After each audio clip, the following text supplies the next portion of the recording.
안녕하세요. 나나성형외과 양은진 원장입니다. 가슴 성형을 할 때 내가 수술하는 동안 수술실이 얼마나 깨끗한지 막상 잘 모르시잖아요. 혹시라도 청결하지 못해서 감염이나 이런 위험성이 있지는 않을까 걱정되기도 하고 하실 텐데, 그래서 오늘은 과연 우리 나나성형외과의 수술실이 얼마나 깨끗한가에 대해서 이야기해보는 시간을 가져보겠습니다.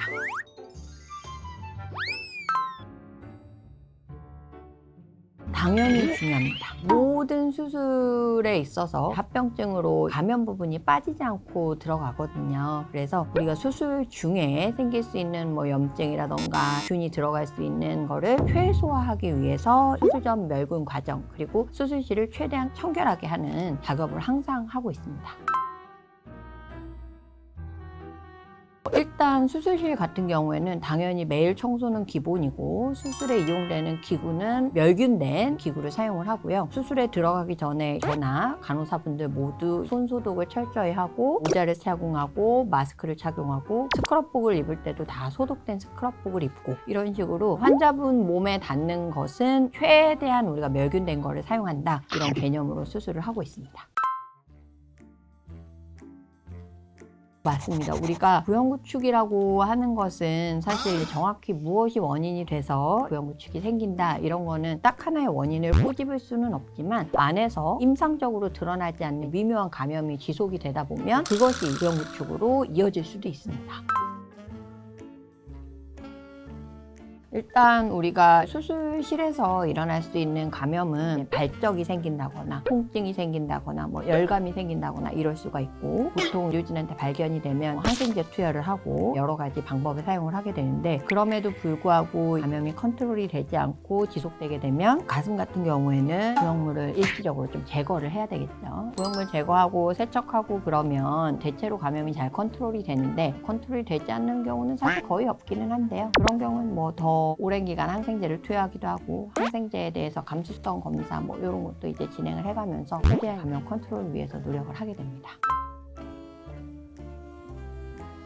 아무래도 짧은 시간에 수술한 거에 비해서는 감염이나 염증의 확률이 올라갈 수밖에 없다고 생각합니다. 오랜 시간 진행되는 수술은 마취도 그렇고 환자분의 건강에 좋을 수가 없어요. 저희 나나성형외과 같은 경우에는 환자 한 분에만 집중을 해서 수술을 진행을 하기 때문에 중간에 수술이 딜레이가 된다거나 환자분이 오랫동안 수술실에 방치되거나 그럴 일은 절대 없다고 보셔도 무방하실 것 같습니다. 수술 중에도 마찬가지로 수술과 관련되지 않은 일체의 다른 행위는 절대 하고 있지 않다고 보셔도 될 것 같습니다.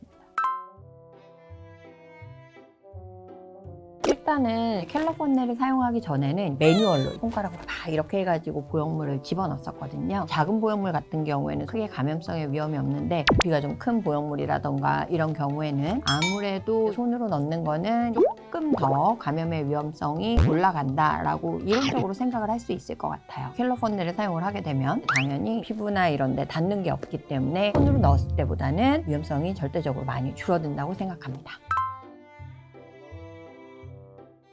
겨드랑이 절개 같은 경우에는 내시경이 많이 사용되지 않았을 때는 보지 않고 수술하는 경우가 대부분이었거든요. 그런데 이제는 내시경을 사용해서 처음부터 끝까지 다 박내를 하거든요. 그래서 당연히 출혈도 컨트롤하고 이외에 여러 가지 상황에 대해서도 저희가 다 보고 알고 있기 때문에 이전에 비해서 감염이라던가 이런 위험성은 현저히 낮아졌다고 볼 수 있을 것 같습니다. 오늘은 우리 나나성형외과의 수술실이 얼마나 깨끗하게 이루어져 있는가에 대해서 한번 알아봤는데요. 저희 병원은 충분한 멸균 과정을 거치고 수술을 진행하기 때문에 걱정하실 필요가 없으실 것 같습니다. 오늘 영상 도움되셨다면 구독, 좋아요, 알림 설정 부탁드립니다.